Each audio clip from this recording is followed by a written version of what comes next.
Everybody, and welcome to Automotive April's final lap, as I like to call it.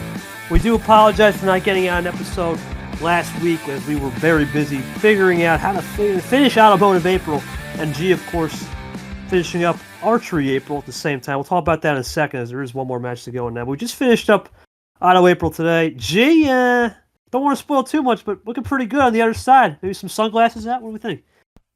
I mean, I thought it was a pretty good tournament, all things considered. Again, a lot of people were raving about the theme. I thought it was one of the better themes we've had in the past, so kudos to Nick on that. But we entered the round of 16 now. We're going to go through there to the finale, so we'll break it all down for you now. But let's get things going here, KT. All right, buddy, we'll go to the starting off the round, all the way back to round of 16. We'll start it off with not much to talk about here, G. Vapor Peter. This was a rematch of all the way back in T423. It was a long time ago.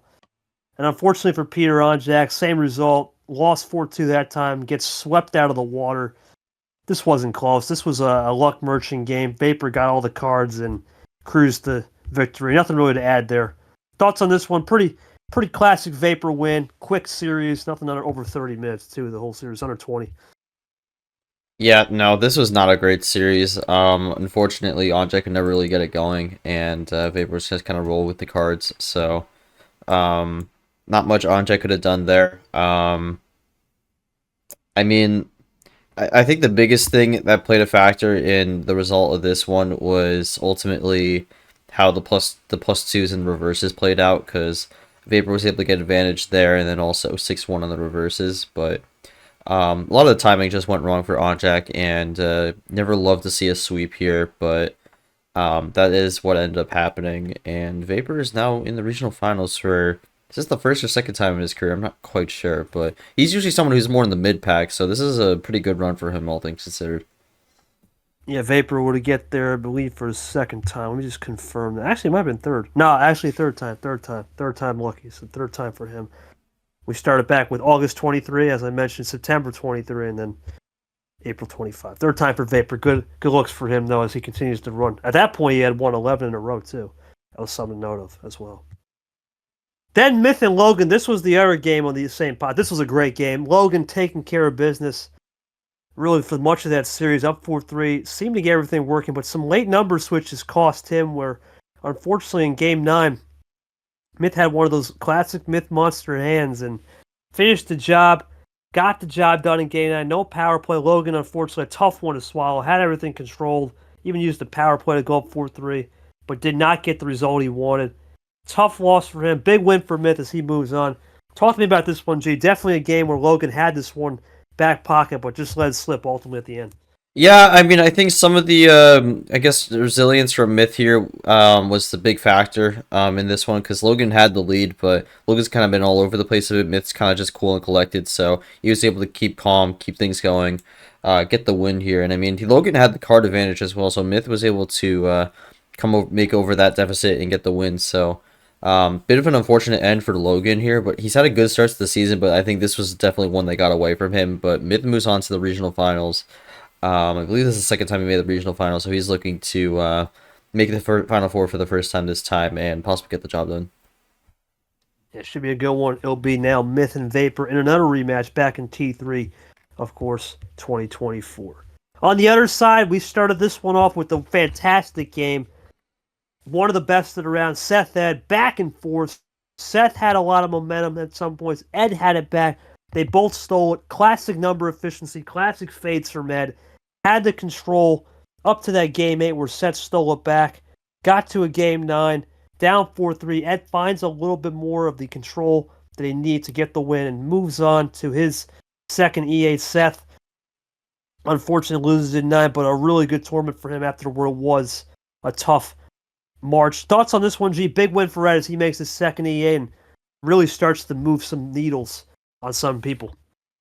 Yeah, I mean, second in the Elite 8, and I mean, gotta remember, Ziemba was 0-7 in his career at one point, and now he has made 2 regional finals, so been quite the turnaround for Ziemba here. For Seth, I mean, another one unfortunate one that I think he'll be wishing he did one or two things different to get the win, but again, good run from Seth. I got a big win over Ashley in this run, but I think he was hoping to possibly make the Final Four.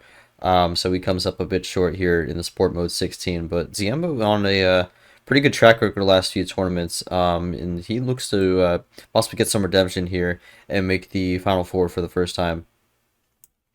That'll be interesting for Ed Ziemba if he can get the job done.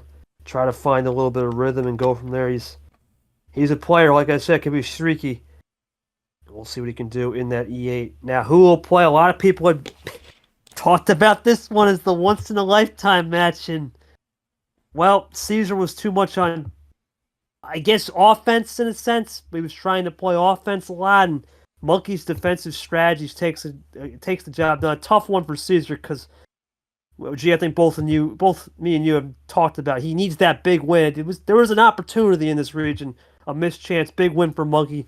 How does Caesar bounce back? And thoughts on Monkey taking care of this hype match that was in a pretty dominating fashion, 5-2. I mean, I predicted Monkey in the last episode, so I thought it was going to be a little closer, but Monkey kind of just had control of a good chunk of the game. I know Caesar was a bit frustrated afterwards, but yeah, ultimately he's still trying to find that win. Just can't really seem to figure out a way to break through. So we're gonna have to see if it comes at some point down the line. But that has been the big narrative for Caesar, like when he's gonna get that big win, big definitive win that helps set him apart. So still hasn't happened yet. But I get how you really wanted to win this game also for other reasons with the whole Caesar's mom nonsense that happened in 2023. So yeah, but Monkey gets the win, and Monkey's kind of been quietly building himself up a bit over the last few tournaments in general. So he makes is this the first time he made the regional final before? Or he made it before. No, I'm not sure.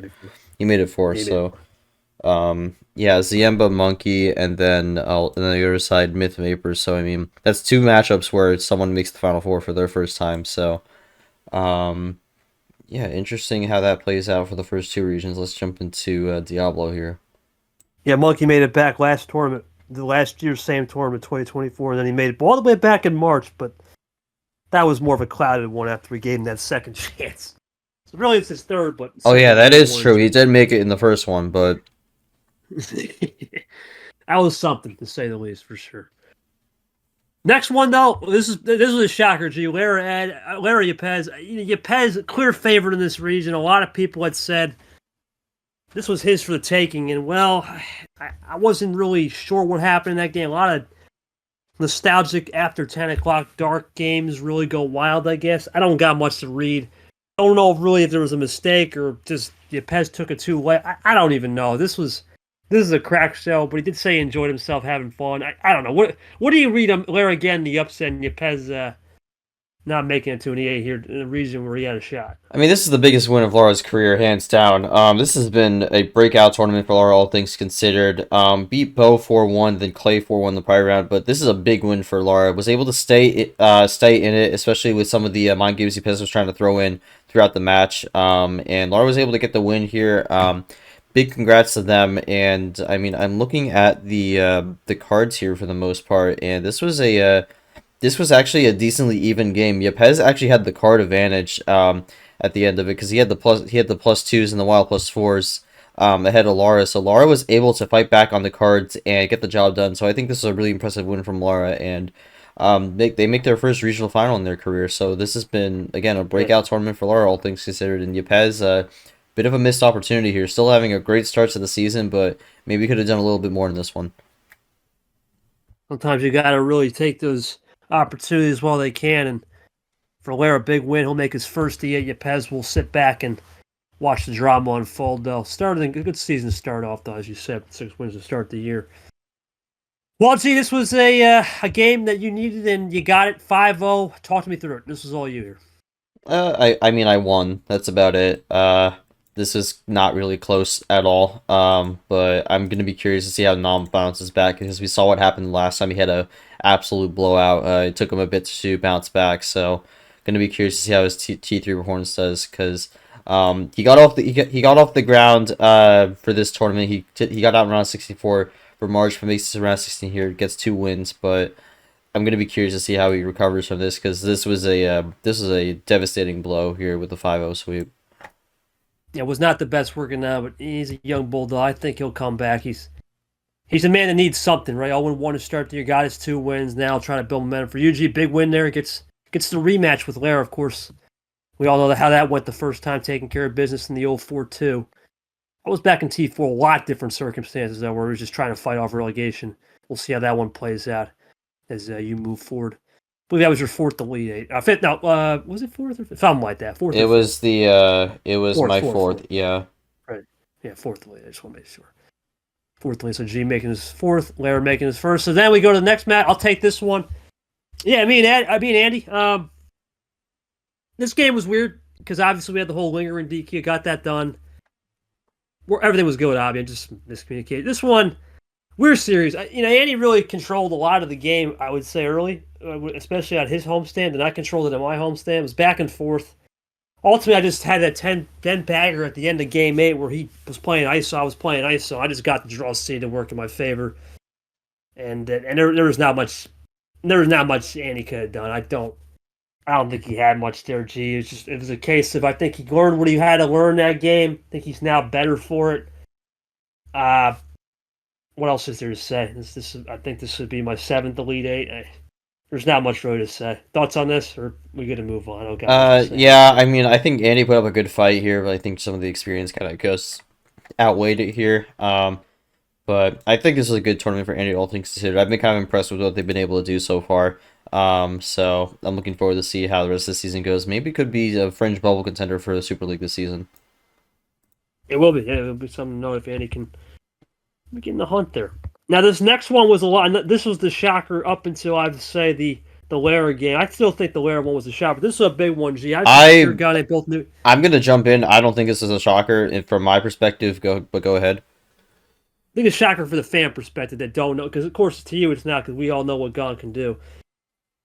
I don't know what to say about this one. Obviously, it was a non-stream. Sapir was a little bit off kilter in his game, but I think Gon just had better efficiency, man. He was just playing number efficiency better, playing more control, letting Sapir run the pace. I think he's starting to turn into a contender. Sapir, interesting start to the year. Definitely not where he was last year. Last year he was on another planet, and he was on Mars or somewhere. He was on another galaxy, and unfortunately he didn't get the win. Gon, big win. I think he could be someone to watch. What do you think, G?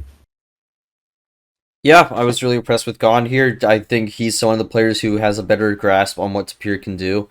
And I think he was able to go into this game and knowing what Tapir wants and was able to not allow him to get it. And the number of efficiency was big for Gon here. That's been something he's been able to thrive on a lot. So big win for Gon. This has been his breakout tournament here. He won the rookie class last round, but he is carrying that banner really far, especially after a somewhat disappointing start to the season for the rookie class in the March tournament, because none of them made it past the round of 32. But really good run from Gon so far, but it did have a tough challenge up next with you. So we'll see how that one played out, but this has been a really good run from Gon. Yeah, and we'll talk about this next round here in a minute, and it's a lot of inexperience. You got some guys making their first Gon. Lara, Ed's been there twice, Monkey been there twice. Obviously, veterans such as me and you, 7 and 4 times respectively, and then Vapor Myth, 2nd and 3rd. And we'll start it off with that Vapor Myth. Gee, there was nothing to say, but this was Monster Myth is back. This was, unfortunately, I tried to hype it up to be a very good series. Unfortunately, the luck aspect came into play, and for Vapor, he was a sitting duck. He tried his best. He played his absolute might out, but unfortunately, that's how the cookie crumbles. He loses the rematch the second time playing against Myth, and he lost again. Since that 4-2 he blew, man, it's just been rough. He's lost, I believe he's, 8-1, or 1-8 and 8-1 for Myth since that 4-2 blow, and it's been tough for him. I think he'll bounce back. Myth makes his first Final Four, one of the OGs of the league. Thoughts on that one? This was never going to be a close game, no matter what way you put it. This is not necessarily a dig on like their skill, but it's like the way Myth likes these games with the Plan A going really quick. It's like someone's going to get out to a dominant lead. So it was either going to be Myth wins by a lot or Vapor wins by a lot. I mean, the moment Myth had that lead, I knew it was over, especially with not much pace adjustments happening. So this is a really quick series. Myth just kind of ran away with it, and yeah, I don't know. Vapor was pretty frustrated after the fact, but that's just kind of how this goes sometimes. But I still think this is a good run for him. I know he's looking to try to make Super League for the first time in his career in his right now final season. So This helps, but gonna have to keep the momentum going in tournament 3 and beyond. Yeah, Vapor, of course, as you said, and for now in the Swan Song season, we'll see what he can do come late April, May. Well, this next one, Z, I don't have anything to write home about this one. This was not sure what to think about this one. Monkey just had everything. I don't have much of it. Ed, I think, was playing on the back foot, but at the same time, there were times where he just could never catch a break, and Monkey had similar to the Caesar game. He just had more answers, and Ed gets swept. The only sweep of the round, he gets a PA. Thoughts on Monkey moving to his first Final Four, and Ed just no answers here. I was a little surprised by this one. I mean, Monkey ran through with the cards for most of this, but I thought Ziema would have had a little bit of life in this one, but he never did. So yeah, this was a bit of a hosing, all things considered, but obviously not the way Ziema wanted his tournament to end. But that's because that's 2 times now he's lost in the regional finals, and a sweep's not really going to give him much momentum going into tournament 3, but. I think with how he started this season, he's looking to maybe try to go for a playoff spot. And I think that should be the aspiration this season. So we'll see how he does with that. For Monkey, first Final Four appearance.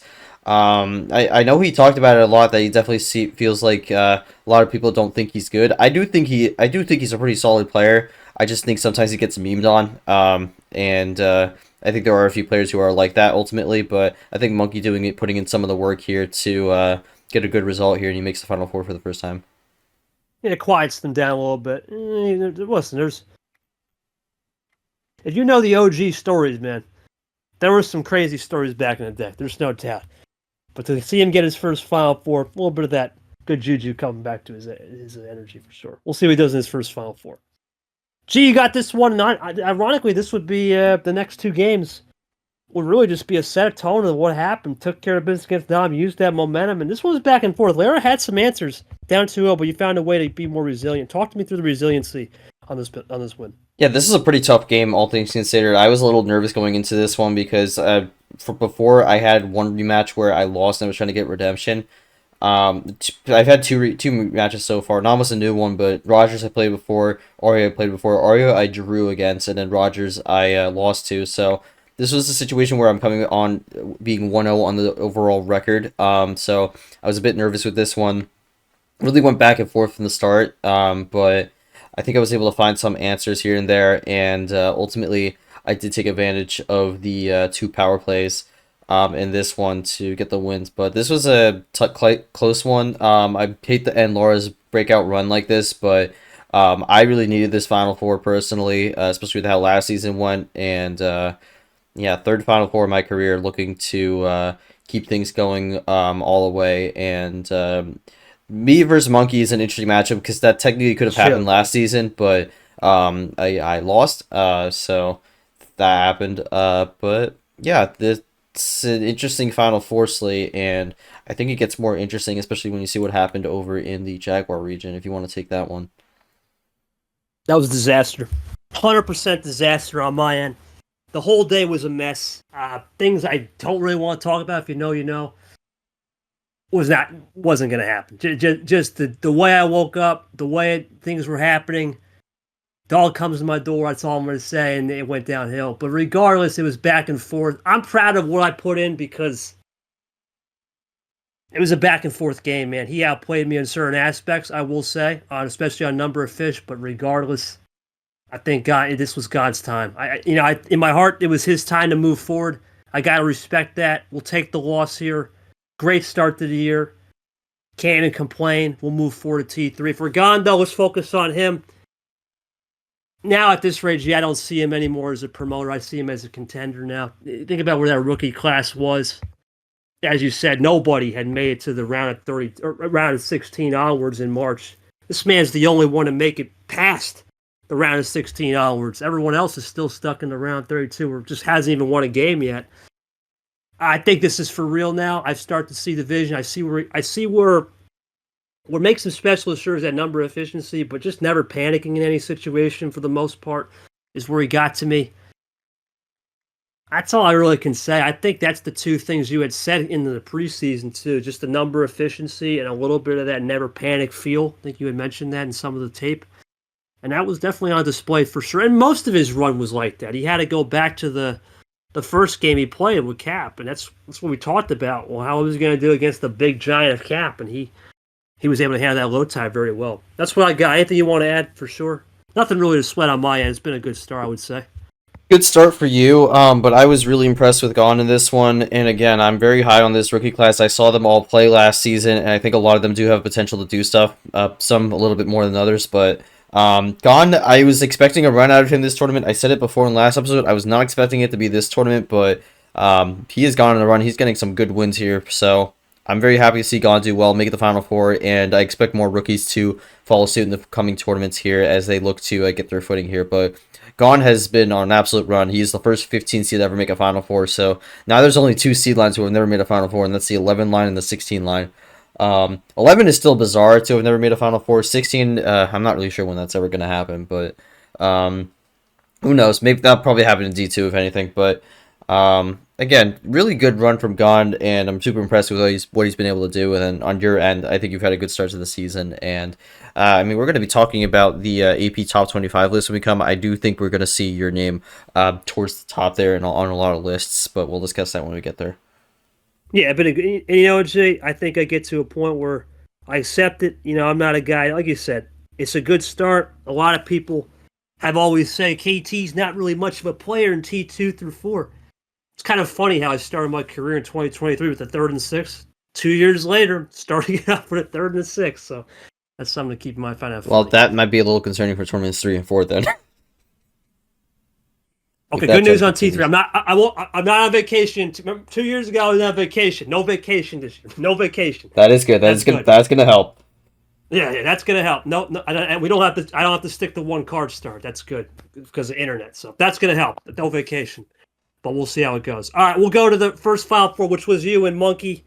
I'll take this one. This was I think the first part of the series was all you. I don't really think Monkey had much of it. A lot of it was card luck, I will say. Then, when he got that big Game 7 win, he started just to make these intriguing, almost play Jay Caesar, where he almost try things, which is understandable, but he almost went back to the Caesar playbook and just never found the footing. I think it was more you. Early form dominated, and Monkey just kind of ran out of gas.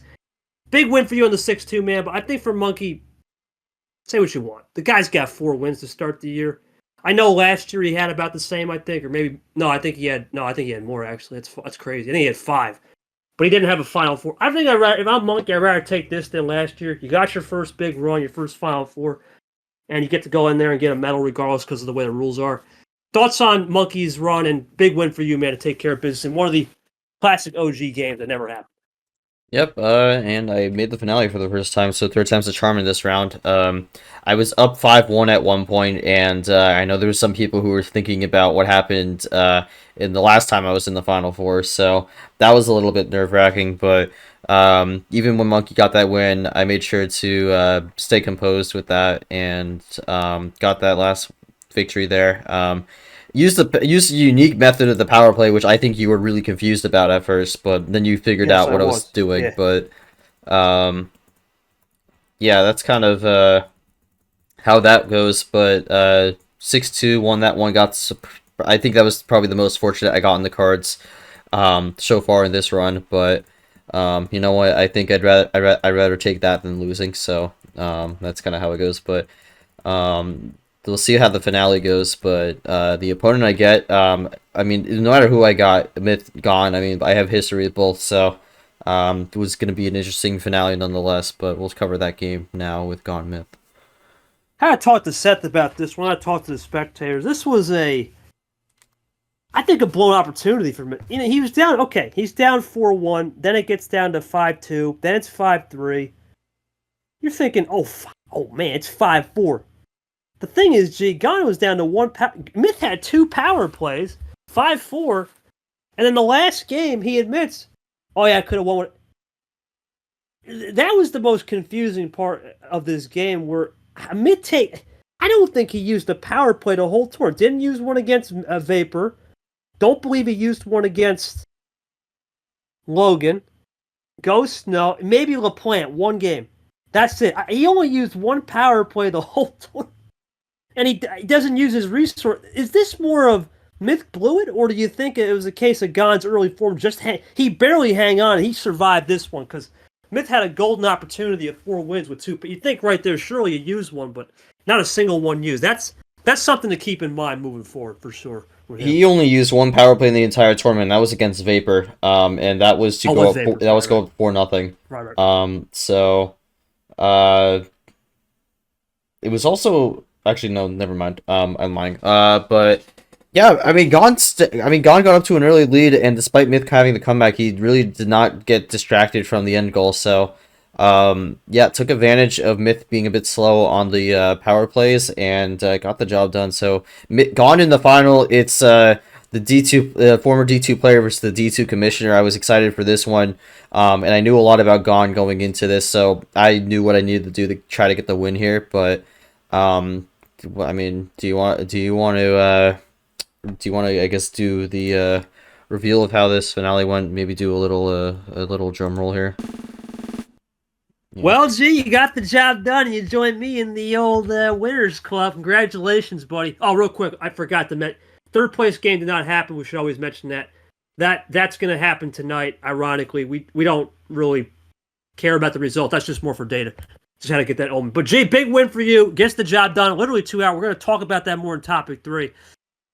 I want to know firsthand perspective. I mean, obviously, it was kind of funny. You called my first win when I was, almost 13 months ago now. So I call your first one. It was pretty cool. Mm-hmm.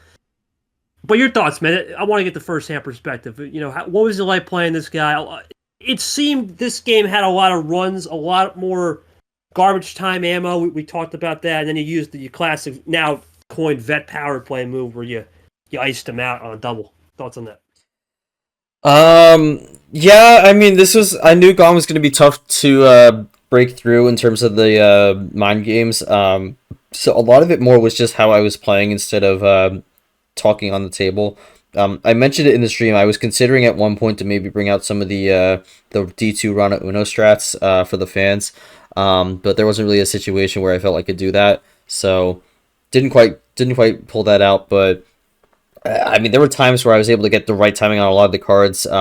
Draw City was a bit of a blessing for me, and again, I went into all these games with a game plan, and just being able to execute on it and getting the job done just gives me more confidence that my planning into these matches is really working out rather than like doing a bunch of practice games. Because I mean, a lot of people know I don't do a lot of practice games in general, so.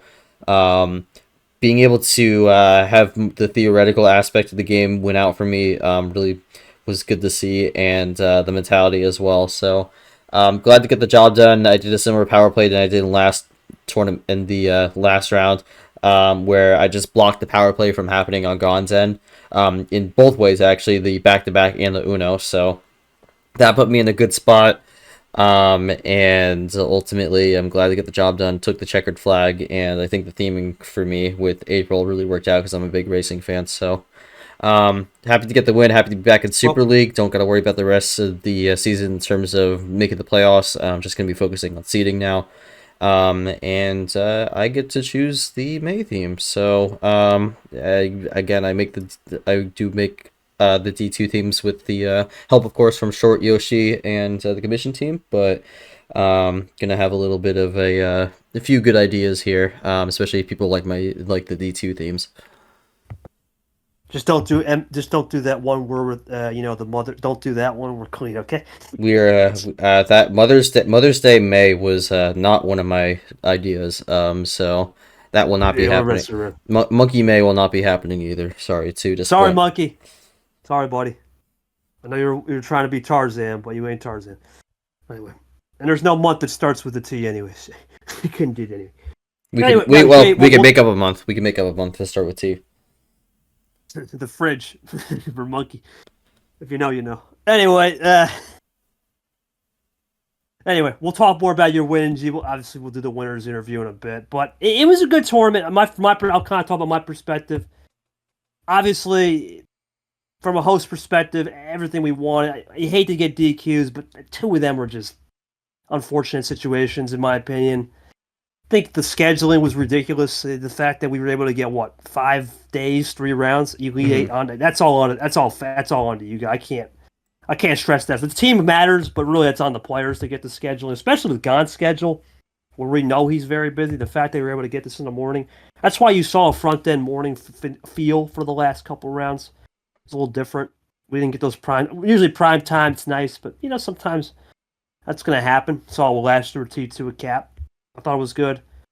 A player perspective, I already said. Like I said, good start to the year. Can't complain. Right? No vacation on the horizon. Can't complain there. And Well, then from an overall I perspective, mean, I'm having a vacation on the horizon, so I also think this tournament win comes at a good time as well because tournament three is going to be a little wishy yeah, washy for me, but but that's a good kind of vacation because you're doing some big things over there graduating. That's a good kind, right? This isn't a this isn't a vacation where, all right, boys, it's 2023. How do we do a stream game? Right, we got at least we got the systems out, which is good. Right, that was a crazy time, but no, everything's good. Everything's good. I would say from a host player perspective in terms of the league, good tournament. Team was good. Thanks to Nick. Thanks to uh, really the staff. And we've had a great time with the expansion project. It's been wonderful. I can't complain. If everybody's doing what they're supposed to do, I only expect bigger things and greater things come whatever the theme is in May, and we'll start it around, like I said, May 1st, around there, April 30th. So we'll be right on the money to get that rolling. All right, G, now it's your time to shine, buddy. I know we got one more game, but I think we left off around the Elite. We were a round ahead, so we finished up around the Elite Eight. Thoughts on that, and a little bit of how we've got to the finale, and an interesting battle at Storer. Let's see what we got. Yeah, I think we covered the round of 16 last time, but if not, we'll quickly roll through it. Ridley beat Ninja Jacks 4-1. Ninja Jacks' Right. Cinderella run came to an end, unfortunately, but good run nonetheless. Geo beat Sky 4-1 in the media team battle. Geo That's funny. back-to-back regional finals, which is crazy. Really good start for him. And Ridley and Geo also locked their spot up into the LCQ. So that regional final match was actually the only one that had no stakes in terms of making the LCQ because both already were locked in. Both just looking to make the final four. I think we covered this before. Rana Uno continues with beating Pikachu 4-2. That's a big win for her. Then J Money ended the magical run of Jamie in a 4-0 sweep. This game was not even close. I think I remember that specifically. That game actually finished like 15 minutes, like during the last recording session we had. So, yeah, I remember that. Yep. Jamie had no answers to that one. White Spider beat Shadowhunter 4-3. I remember covering that one. Ami beat Titan 4-1. I think that one was covered as well. And then Captain Gaming keeps his run going. 4-2 win over Arnhem. I'm a little surprised by that. Captain Gaming's had a really good run so far. And then Joao debuted into the tournament with the big upset over Aiden Smith. Keeps their run alive. And yeah, Aiden back-to-back round of 16 exits, which while not great for him, it's still a great start for his season as he looks to be a contender. I won't want to get much input on that because I think we covered most of the round 16. That's just in case we didn't, but let's dive into the meat of things with the regional finals. Ridley Geo. Okay, so this one was an interesting one because Ridley was definitely coming in looking to get a statement win while Gio was looking to just get some redemption and make the Final Four after losing 5-4 in the last tournament in this round. But ultimately what ended up happening here was a real good back and forth game, but ended up being where it was tied 3-3 and Ridley got the last two games on the high card starts to get the win. Really long played out series, 58 minutes overall. Last two games were about 22 minutes combined, so really good stuff there. Really makes the Final Four. Really good breakout run for Ridley, all things considered. And really great season to start things off. 6 wins. Only Luke has 6 wins also. But any thoughts on Ridley here beating Geo and making their first Final Four? No, I don't know too much about them. Honest to God, I don't know too much about him. He's an interesting player. I think I had one conversation about the bot, I believe, a long time ago. I think I did reach out to him. I want to say 2 weeks ago now, or about a week and a half ago. And he's got an interesting flavor to the game.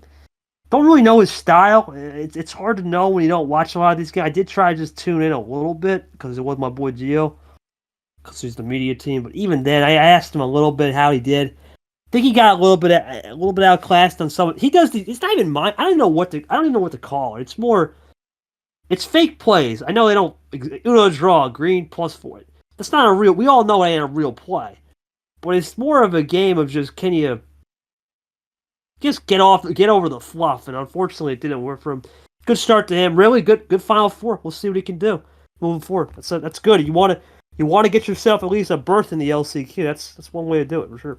All right, well, we move on to the Bow Regional Final, and unfortunately, this was a unfortunate situation. All the Rana Uno fans were heartbroken here, as this game was never played. Rana, we played the Rana Pikachu game early because of potential finals and being busy, but Rana just simply never came back. She's not been seen since April 6th, so still has not returned to this point. And J Money, your boy, advanced by DQ in what is probably the only situation where a DQ win actually helps you, because now he's locked into the LCQ. So didn't really have to didn't really have to do much to get the DQ win here, but he is in the LCQ now. Any thoughts on J Money himself? He's won in a variety of ways this tournament. I mean, had that disturbingly long series against Fitzy in the round of 32, and then a really quick sweep against Jamie. Now gets a DQ win.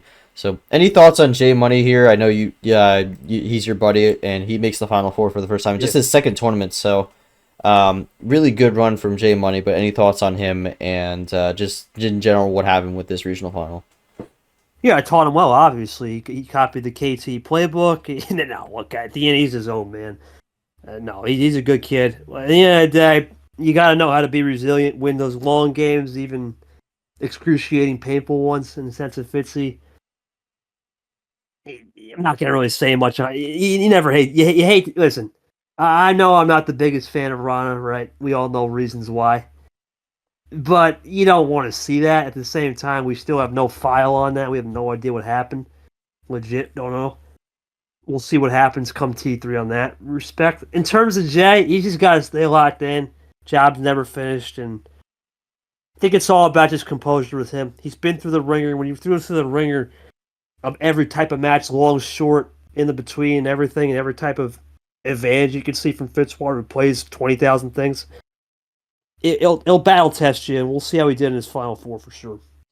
All right, we'll move on to the Crusade Regional Final with White Spider Ami, and this was all Ami here. He was able to find the cards here, get the win here. White Spider not really able to do much. Had one fatal switch early on, and that kind of just derailed what he was going for. But yeah, this was a really quick series. Only lasted about 16 minutes. Not much to take from this, but Ami moves on to the Final Four.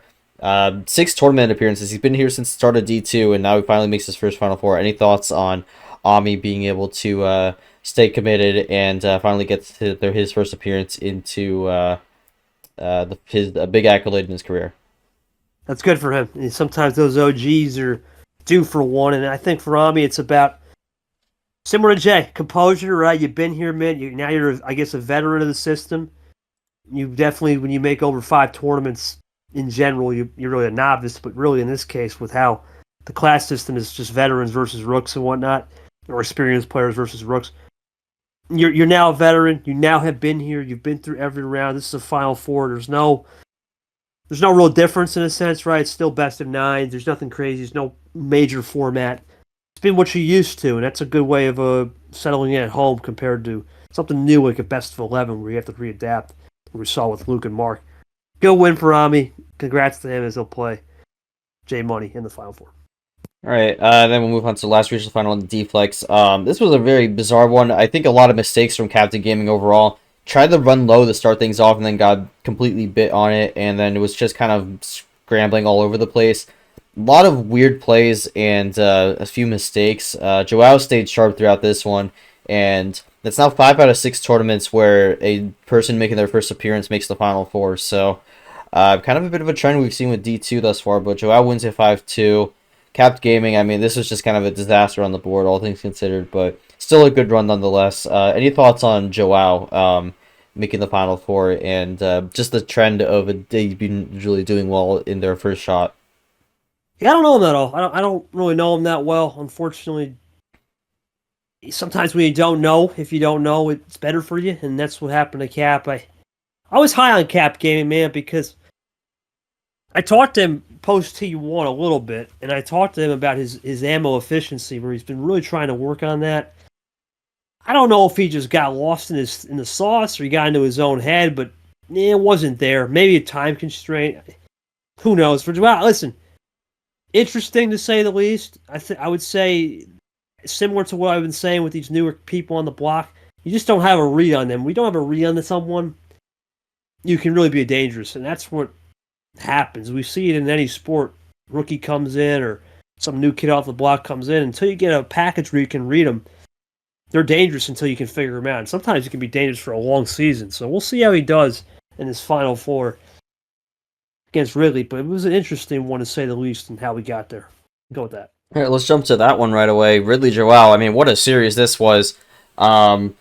Ultimately, Joao was the one who was able to get the early strike here. As it went 1-1 split to start things off, but Joao went on an absolute massive run of game wins. Went up 4-1 at one point, was really taking control of the series, but Ridley was not going to back down. And Ridley also used their power play up early. They used it game 2 to tie it up 1-1, so they were down 4-1 without a power play. Joao still had his, but Ridley, in one of the most resilient efforts I've seen, was able to crawl their way back into force a game 9, and this was looking really close. And game 9 ended up being the longest of the series. Really good back and forth fight, but ultimately Joao able to get the finish off a fatal switch. Didn't even use the power play there. So Joao first debuted since Myhill back in tournament 2 of last season to make the finale, and what a run it's been for Joao. Ridley, good tournament, all things considered. Maybe one or two things they wish they did a little better here, but any thoughts on this one? I thought this was a really good match from both sides. Yeah, nothing really to say. This was back and forth. I know was it Joao? He was up 4-1. Joao right? was up 4-1, and Joao had the power play. Ridley had no power play left. So yeah, it's a bare knuckle, right? And sometimes when you have bare knuckle, you have to play a lot differently, especially when you're young like that. You don't have your crutch to get it home in a power play. They really fought back like an animal. Unfortunately for him, he falls through. For his perspective, at the end of the day, you got your LCQ berth locked up, you sewed it up. Now it's about building momentum, staying positive, and moving forward. I think, listen, there comes a certain point where the Rook's going to get a chance to beat you because you don't know what you don't know. And for Jay, he took care of business, and now we'll see what Joao can do come the finale. It's an interesting one to say the least when a 14 seed gets to the finale. We just saw Gone. I mean, then again, I think he's better than the 15 seed. Gone now, he made one as a 15, but this one's a little different because this is something we just don't know off the bat. I didn't know who this guy was. I thought he was from, I don't know, the Portuguese bread shop down the street, a pastry shop. Now he's making big time plays in the finale for his first time. So just shows you what a turnaround can do when you're off the street like that, for sure. well, KT, I have to ask you this. You know what? You know what's weirder than 14 seed making the finale? 25. I mean, 2. Yep, 14 seeds. You get that one right. Yeah, yep. like that. Ami, J Money. This was all J Money here. I think some of Army's card fortune ran out here. J Money had the experience to take control of this one early, and he kind of got an early lead on this one. It went back and forth a bit in the middle of the game, but a lot of plan A. But ultimately, J Money gets the job done 5-2, and we have a 14 seed against a 14 seed in the finale.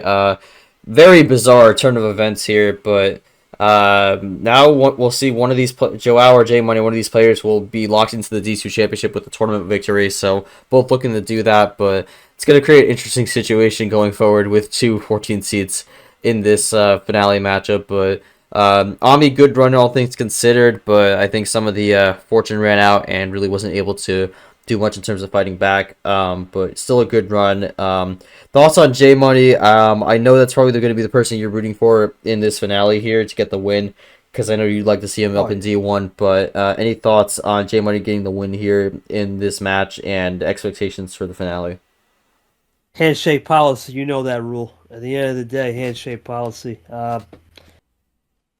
Look, I know he wants to get there. But and I said it before, he's got to understand this is a guy that has zero data. We have no data. Even though he's made this run, we have no data when he starts getting to these pressure mode. There's no best of 11, still BO9. That helps a little bit. It's similar to the Final Four. It wasn't no step up or anything. He's got to stay composed. Jay's got to learn money.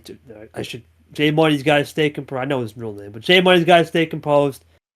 And he's just got to be clean with it. You can't go too defensive. You can't go overly aggressive. Because Joao has nothing to... Listen, we don't know who he is. Till this day, until until we get a full tournament, win or lose, we don't know. Now, once he completes this tournament, we'll now start to understand data and read them. He's got to understand he's going to throw these crazy packages out, and whether you're able to seal it up is up to you. J Money can't get into his head. He's got to stay locked in. For Joao, look, if I'm on his head, if I was in his shoes, no one's expected me to get here. So what do? I ramp up the aggression. I ramp up the X package that no one sees coming. That's what I would do if in his shoes. Because that way you can really throw a whole monkey wrench into the system, and that can get your opponent off kilter. It'll be an interesting finale. It's happening at 4:30 tomorrow, I believe. Is that correct? Yes. Any predictions for the result on that one? Yeah, like I said, I can't. I'd be a bad man if I didn't go with my boy J Money. I'll go 5-3. I'll just go 5. I'm not gonna be a homer and say 5-0 like I did when I think if what was it? I think I said Ron was gonna lose 4-0 or some. I think so. Yeah. Yeah, that didn't even happen. It doesn't count. But this game, I'm not gonna be no homer. I'm gonna be fair about it. 5-3 is a fair score line. I think Jay's got the EXP. And ironically, he didn't even play T1. So both guys didn't play T1 this year. So that's kind of crazy to think about. So someone's going to get a win not playing the first tournament. It's interesting of the year. Yeah, I mean, that's kind of something you see in D2. You see a bit of that turnover, a bit of the revolving door in a way, but going to be big for one of these guys. They're going to lock into the D2 championship. And again, that quest for promotion will take a very good step forward for one of them. But for the other, I mean, still good tournament, all things considered, but we'll still have to fight to get at least in that large spot. But yeah, I think that'll do it for the D2 recap here. I think we can move on here to our next topic. Overall, I guess I'll say one thing. It's definitely an improvement. I think I will say, G, compared to what that round one was, man, something to forget. Throw it in the bin, right? And then other than that one Ron D key, you can't control that. It's been pretty smooth. And it's really what it was in T1 as well, for sure. Yep. Well, it's interview time, G. It's now I get to turn off my host mode, player mode, podcast mode, and go put on my interviewer cap. Obviously, you know the drill. I've done this a long time now. I've interviewed people since I was 16 years old. I started young, and I'll get you some good questions. So my first question to you, obviously you joined the Tournament Winners Club, which is always great, right? It's always great. But I want to know, when you were at the bottom of the valley, right? When you were 0-3, started the year last year, and you had just made this Super League run. Of course, we all know the famous Super League moments with the KT game, and we probably don't want to talk about the Sanford game. We probably don't want to talk about that. The point is, now you've been to the bottom of the valley. You're back at the top of the mountain. I wouldn't say you're at the top, of course, because it's still a long season, but you're at the top of the mountain in the sense that you're up there, right, in that thin air. What's it like to get back there in that thin air, but also know and respect the fact that you were at the bottom just searching for air at the same time? Yeah, 2024 kind of sucked in terms of the league. It was not great. It was not great in terms of being a player, and I think the first year of the D2 was definitely a bit stressful to get that groundwork laid out. And there was definitely a lot of things that could have gone better there, but I think just kind of having that experience of being at the bottom, I guess it's a bit of a humbling thing. Because I mean, some people have just always been at the top, and some people have always been at the bottom. I'm one of the few people who I think have been in both spots. So to kind of have a reality of both worlds is, I think that kind of actually ended up giving me an advantage at the end of the day, because I know all the sorts of levels of where you can be at, and just the mentality for where you are no matter what. So I think that ultimately that 2024 season was something that helped propel me to get the job done here in terms of the mental game, and I'm pretty pleased with how this ended up turning out. I always feel a bit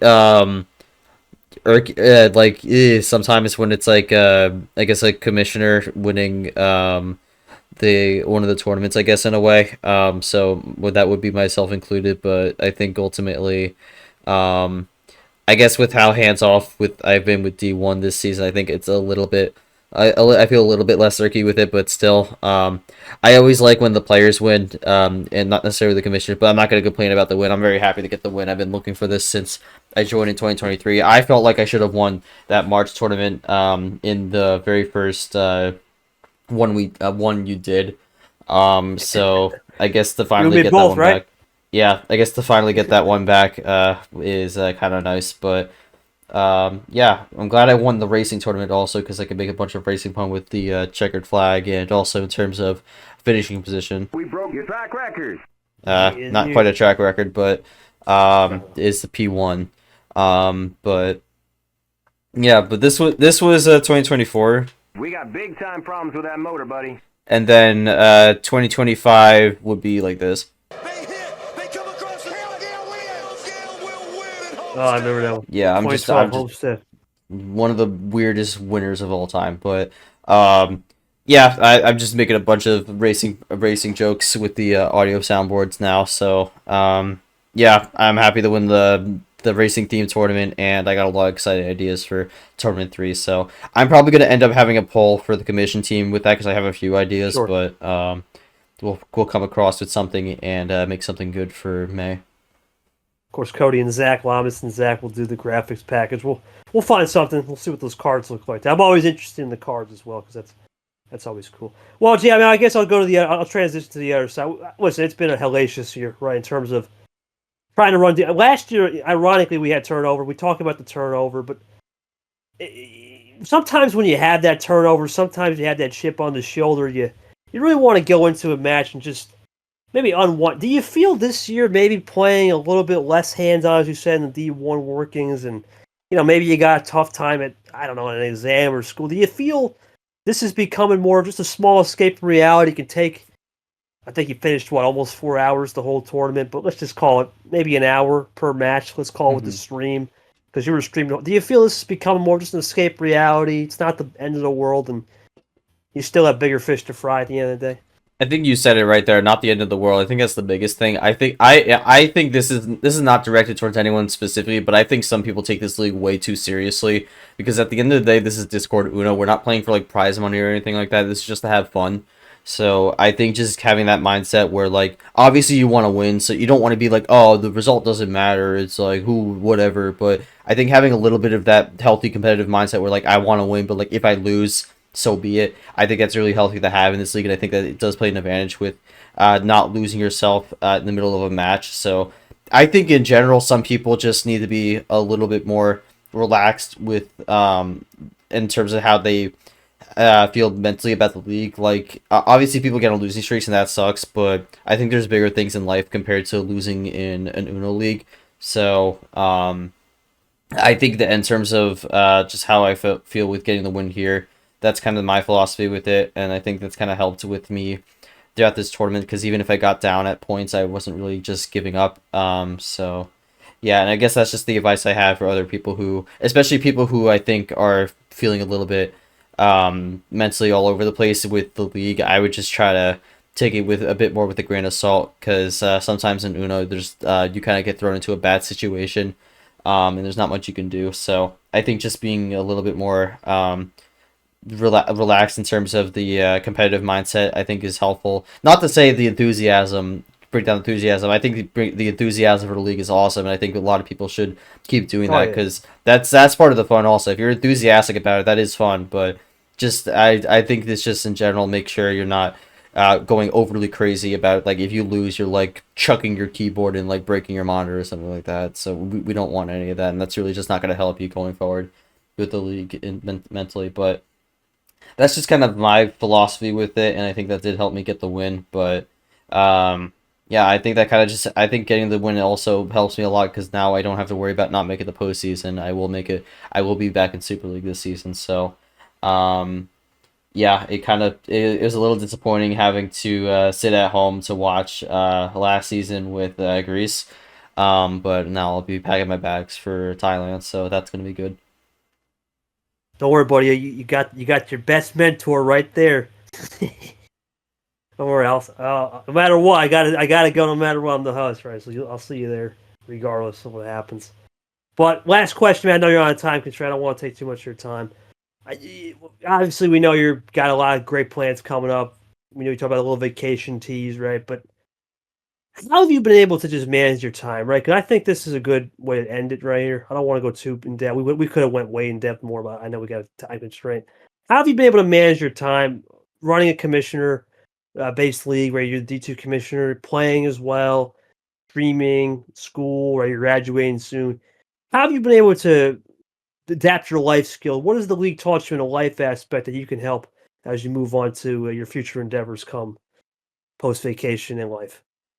I mean, just kind of making sure that I'm on top. I'm trying to make sure that I'm on top of things in like a timely manner. Not necessarily like get it done right away, but make sure it's like I'm not dragging something out forever. I think that's important. And I think a lot of that does come in with having a leadership role. So, making sure I'm doing that, being timely with no matter what it is, whether it's meeting or showing up to a game. I think that's important as well. And if I don't really do that, that's kind of a not great on my end, but I think it's just organization as well, and just kind of trying to make sure I'm doing my own thing and making sure that it blends all well with a team effort. I think that's really the biggest takeaway from that, and I think a lot of that does come from the commission standpoint. So in terms of a player standpoint, I guess it's more just the mentality of like it's not the end of the world if I lose or something like that. So yeah, this is just kind of something that I wouldn't say it's like a full escape from life per se, because I think there is still a lot of work I have to do with league, and sometimes it can get very annoying. But I think it's good. It's something good to do to just fill out the time, because you never want too much free time. So that's really the way I see the league. But yeah, thank you for the questions. Yeah, there's always a. What's that? Thank you for the questions. Yeah, man. I know you got stuff going on. You know me. I could probably grill you for an hour, but we got things to do, man. You know that. I do appreciate everyone for, like I said, taking their time. It's Easter weekend. We do apologize before we get to that topic for why we've been so a little bit sporadic. I just want to say with the pod, it's just listen, we're on offset schedules. Geez, been more than generous to allow us to schedule games right with the stream pack and all that. We've been trying to offset things, and that's why we haven't been able to do the pod. I know he's got stuff with the graduate. I think we'll be a little bit better in the summer because we'll worry about school. And even if you're on vacation, we always got someone who can come in short. It's done a good job. I'm pretty sure Sanford's always willing to fill in. So it's always good like that. So I'm looking forward to having a more consistent schedule when we get to the warmer months. But we're almost out of spring, and as we continue to move into mid-spring now, it becomes more of a hectic time with people with finals and whatnot. So I do want to make that message if you guys have been worried. What is a podcast? Well, that's one of the reasons why we haven't had as many time to do episodes, for sure. But we'll get back to it soon. Don't worry. All right, G. Well, I got my schedule, my standing sheet pulled off. Thoughts on a top 25 AP ranking? Obviously, we had both talked about this, I think, the last episode briefly, just talking about the field. Now it starts to come into more review. We're not talking Super League yet because we still have a long way to go because there's no Super League review after this draft. We made the change. But your thoughts on the top 25? There's a lot of intriguing storylines from really, I want to say, sixth down back. Sixth down back is where it gets fun for sure. Yeah, I mean, I think with the AP top 25 especially, I expect myself to jump way up there. I don't think I'm going to jump to number 1 personally, but I definitely feel like I'm going to be at least in the top 5, but yeah, there is definitely going to be some change up in terms of that. People dropping out, people jumping in. A lot of turnover in general from this tournament. So I'm just curious to see how that will play out, but in terms of the people up front, I feel like with the way it fans out now, there is a likely chance you might be number 1, especially with the back-to-back regional finals and then you making the Final Four. You technically have the same wins, but you have a DQ win to your advantage. But your Pez's resumes are pretty similar. It's just I think you're a little bit. You just have a bit of the better consistency with the finishes, so that might be what gives you the edge. But I don't know. I could very much see a world where it's me and you 1-2, which would be kind of awkward. But I could also see Pez jump up there. We'll see where Nick pans out because he had a 1 and done this tournament. Ashley was a little bit off the bar this tournament with the DQ win, so she technically 1 and done also. But I'm curious to see where Gon jumps as well. I think he's definitely going to be having a big jump here, but not really sure where he's going to fall at the end of this. But he got a lot of good wins here, so he actually could jump pretty high. But we'll have to see how that goes. But I think there's going to be a lot of different places. I would be surprised if someone's in the same spot they were in the last AP reveal. So I would not expect anyone to stay in the same place. I think there's going to be a lot of switching around, and it's going to be interesting to see how the quads shake out for tournament 3, because this is really where we start getting to the point where the quad wins start resembling itself a little bit. Like obviously you have quads after tournament 1, but let's be honest, that's gonna just change a lot throughout the season. So like that doesn't really matter, because a quad win 1 win right now could be a quad 3 win at the end of the season. So right there, it's like whatever. But we'll see how it pans out. I like the new system where we go with the AP Top 25. I know we wanted to try that out a bit, so I think having that as the reveal show for the first 2 tournaments is kind of nice. Gives a good idea where the players are, and also isn't that crazy to do because you don't have to do this massive reveal show with all the graphics and whatnot. Just has to have post a list. So I like it. I think we should carry this forward, moving beyond into future seasons, and looking forward to seeing how this all goes. But again, I expect a lot of turnover, and will be interesting to see where some people land. Got a calc as well too. I think you made a calc. You want to talk about I that real did. quick? Well, I mean, no one's gonna see it if you're not in the commission team, but it's just gonna make the process of figuring out who's where easier instead of Sanford taking like half an hour trying to add everyone up. Oh yeah. So that'll make things easier, and I think automating things on sheets especially is very fun because then it's less work for you when you actually have to get to it. Don't worry. Off season, I'll start taking notes. Yeah, we're gonna have a crash course on KT learning how to use Sheets Excel. Maybe we could stream that for entertainment purposes, but yeah. Yeah, so see me punching a wall. That's what. Anyway, that's where I'll start turning into Ron right there. What do I do? Why is this feed not working? Not working. Computer not working. Oh, my monkey with the Tarzan. Using a banana. How to work this thing? Anyway. My thoughts on this, I don't want to speak too much of it because it's a very likelihood I'll be at top. I think, listen, the last 3 years we talked about this with the whole March winter thing. That's one thing. Peter lost. He got hit, and it's the second reveal. I lost. I won my first game back. I lost the second round. It neutralized that. This time Nick goes one. That was going one and done. And it's a weird tournament. I think he'll still be up there. I think you're on the money though, G. I think Gone Myth. I think those are the 2 guys to watch because they're the only 2 with 5 wins. The rest, from Monkey Boy through my God, Ed Ziemba 4-3. That's gonna be the race. That's the race right now. I don't know who's gonna be there. Remember, we don't really care about so much everything. It has to be strength. It's a top 25 reveal. It's more eye test. It's more consistency. Then once we set those Q1 and Q2 in T2, post T2, we start setting those quads. Then I start really thinking about that because then it gives me a good baseline. Okay, now I see your full resume. I don't have to worry about eye tests because that's what the AP talks. It's supposed to be eye test. It's supposed to be what's on the docket. It's not supposed to be, oh, this is a Super League. Those take longer. That takes a long time to figure out. This we're going to continue. I believe we're going to always have this as a backlog too. So in a sense, when we make our Super League list, we also can have an AP top 25 separately. In a sense, we want to do that. We can do an eye test list, and then we can do the usual criteria. That's very good to get an eye candy thing where it gives us more data, and you have the calculator now. I don't see why some of us can do that. If not everyone wants to do it, I understand everyone wants to do a top 25. I just want to do a Super League, which is fine. But the more names we have, the more data we have, the more we're going to spice it out. I find it very interesting to start the tournament as well. Next tournament that we have just so much parity from 5th on back. Not even. Look, Ashley's up there. I'd say from 6th on back, from Gone through Edward. Pick your poison. It's unbelievable. Even Seth in background, Nam, Peter at 2 wins, Drip and Tago. I honestly think background could be ahead of a few of the 3 win people, to be honest, because I think he, despite the series record, he's actually had a pretty good start to the season, all things considered. Yeah, he could be there. Nam as well. Well, no, that can't be Nam. No, he got swept. I think background has a case. Seth maybe has. I think those 2 for sure have a case. The guys that are just at 3 to 4, we got to do some dissecting because. Let's face it, G, looking at these averages, there's been no consistency. There's only been 2 guys that have been really damn consistent. That's Japez and myself. The rest, and even Ashley to an extent, the rest, there's only 3 people with top 10 finishes. There's only 3 have an average finish of 10 or better. The rest are all it's like Dega. Throw a lottery. We'll see where we're at here. It's still a long way to go.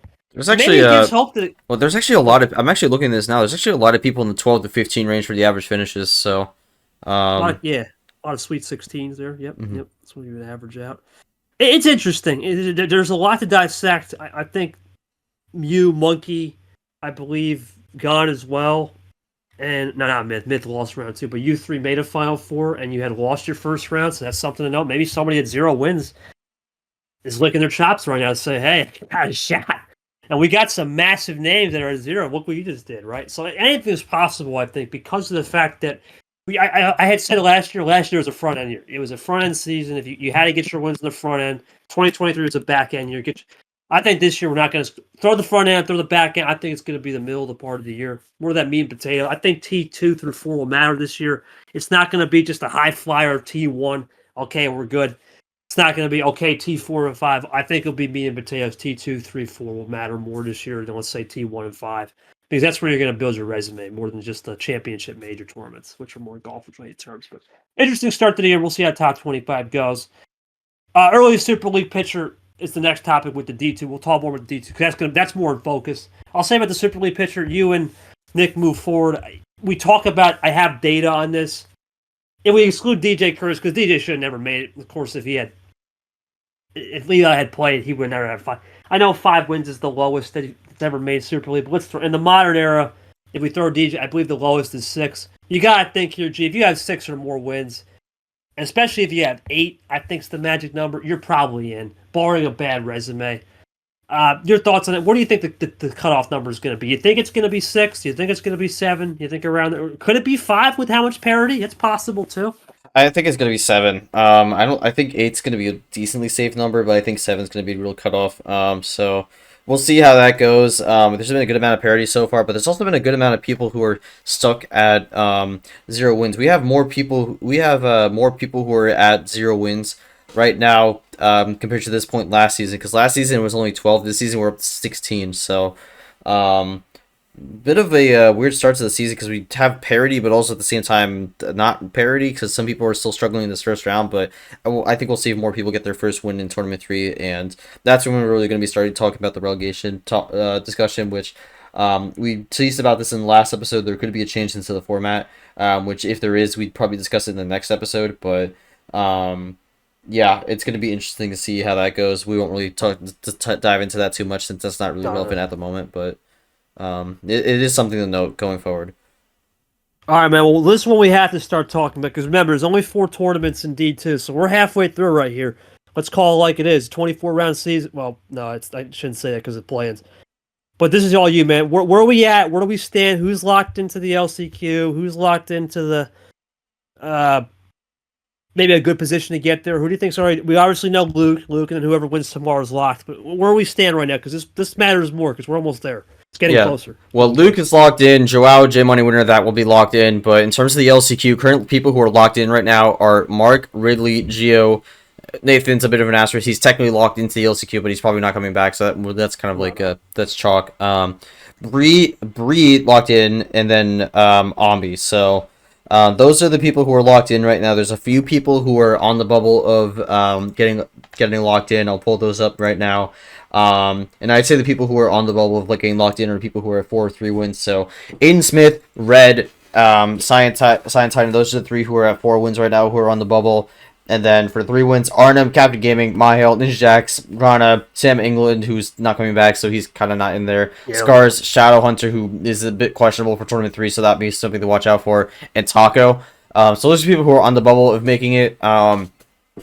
It's going to be interesting. I think for the D2 Championship picture, Luke needs a good Tournament 3 because at this point he's fighting for a top 4 seed.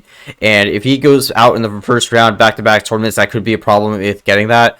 So that's really what he's looking for right now. Joao is having a really good start to his career, and if he wins tomorrow, or I guess it would be, I don't really know when this is getting uploaded, but if he wins that finale, he's in a really good spot to actually set himself up for potentially putting himself in that top 4 slot, since there's not really much to go off of, although he did miss tournament 1, so that could be a bit of a mark against him. But yeah, I think it's also going to be interesting to see who's in this mid-pack right now will break out. Pikachu is still not gotten off to the start he was hoping for. White Spider is in a bit of a weird spot right now as well, but I think he's okay. I think he's actually at 3 wins. I'm not sure why he didn't show up on this list. I might have to double check that. But White Spider's at 3 wins right now. He's kind of in there. Pikachu's at 2 wins, so both of them are still looking to make it back to the D2 Championship. Not currently qualified yet, but Pikachu I think showed some good flashes this tournament. I think he could be in a good spot.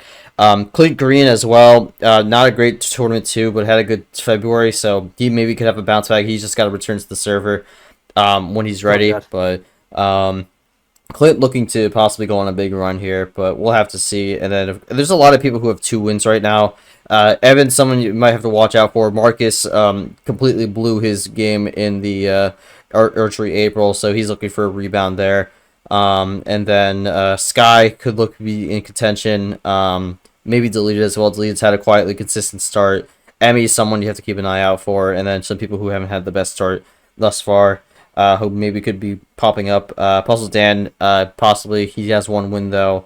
Breath had a good play and win, but didn't really do much there. And then you have a few people who are at 0 wins. Short back-to-back season where he starts 0-2, or 1-2 actually, because he gets a DQ win once again. So any thoughts on Short here and what he needs to do to recover here? Because the bar is not going to be 2 wins this season; it's going to be 5. So what do you think Short's got to do to potentially make the bounce back? Because I know that's one of the more notable players here since he is on a commission team. I don't know, man. His problem is, I know he's a back end player, but not enough reps. Right? DQ win doesn't help. Unfortunately, I haven't seen anything to where he's been able to do much because he's either losing on one turn or he's just not getting the runs needed to finish games. I'm going to say as much. If he doesn't get anything going here, if he's a 1 and done or even a 2 and done, right, where basically it's 1 win then you lose, is he just going to magically pop off 4 wins and make it? Very unlikely. And the problem is, he's lost his home game on seeding. I don't think he'll be top 8. Probably not, no. Is it no, so that's one problem. And then if you play somebody you don't know and they get hot at the right time, that's the thing that, look, we just talked about Joao. We didn't know who he was. Jay didn't play it. What if some random Joe off the street comes in and, oh, look at this, they've made a Final Four. Then what do you do, right? It's too hard to know. I don't know who the chip contenders are, other than, as you said, the guys that are, excluding Nathan, he doesn't count, are the guys that have the LCQ berth. I think at this point, if you're one of those guys that had the LC, have 4 or 5, you got to start thinking about even 6 wins. You got to start thinking about D2 chip. You actually start thinking about just getting to the promote, because the rule is, I believe, was it top 4 automatically promoted, right? Yes, top 4, and then the remaining 4 spots are determined through how you finish in the D2 Championship. So that's seeds 5 through 12. Yeah, you got to go. And those last 2 spots are only if you get there to the dance. That's the LCQ. So yeah, I don't know. This is gonna be an uphill battle for Short. I'm just gonna call it like it is. Gee, I don't see a world where if he doesn't get if he gets 3 wins here, then okay, he's got a shot. Because then all you gotta do is get 2 in the last tournament. But if he doesn't get 3 wins here, it's just not gonna be easy. There's just as you said, too many turnovers. And then unfortunately, let's face it. Let's call it like it is. This is a bad time. Right? There's a lot of guys that are in exams. What if something pops up and he gets another DQ win?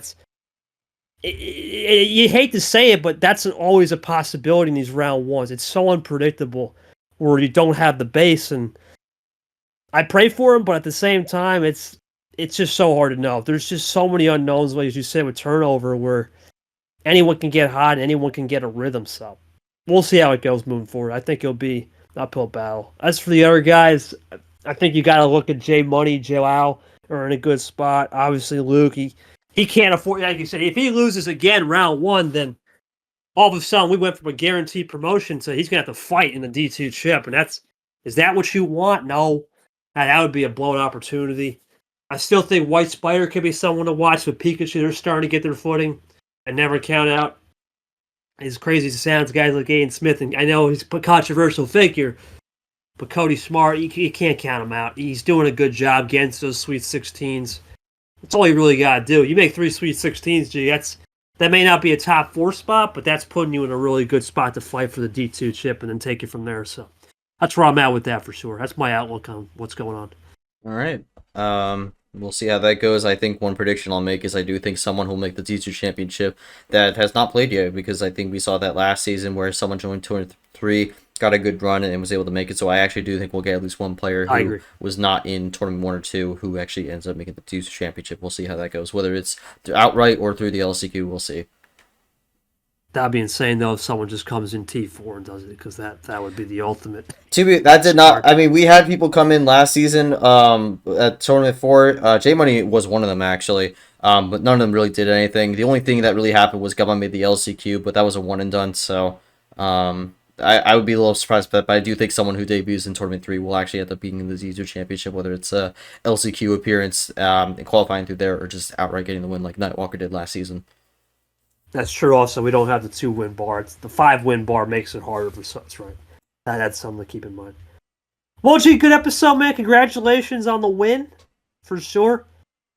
It was a good tournament, all things considered, as a lot has happened over the last 3 months. I want to thank everybody for coming out to this podcast. Can't wait to keep it going. Should have something cooking probably late April here, probably next week. As we'll start previewing T3, we'll start getting the brackets ready for whatever G's going to pick on the theme. We'll have his theme reveal exclusively on the show, and get ready for Meteorological May. I know that's going to be earlier May. G. Not going to start. I actually think it's going to start really early May, based off what we're getting here with the finals, because I have been trying to get some data on when finals are. So we actually might start really early May. So we'll see how that goes, but again, D2 finale will be, as the time we're this recording, tomorrow, so we'll see who wins that one, but we'll cover that when we can. Yeah, we'll cover that one in the next episode. We'll talk about probably the first thing we'll talk about, touch on that, and then go from there. Check us out, still on YouTube, still have issues with Spotify, who knows when that gets resolved, but check us out on our home base on YouTube. Feel free to let us know thoughts on G win this tournament, thoughts on the theme, thoughts on where we're going to see the top 25, who will lock into the D2 Championship with Jay, with the J battle, the J squared battle. Should be a fun one. Check us out. Till next time, folks, this has been KT, now tournament winner G. Next time you'll see us is March 24 champ and AA 2025 champ. Cody Lamas will have that cooked up and ready to go next episode. Till then, bye everybody, and enjoy your Easter break to those who celebrate. Appreciate you guys. Always one love. Have a good one.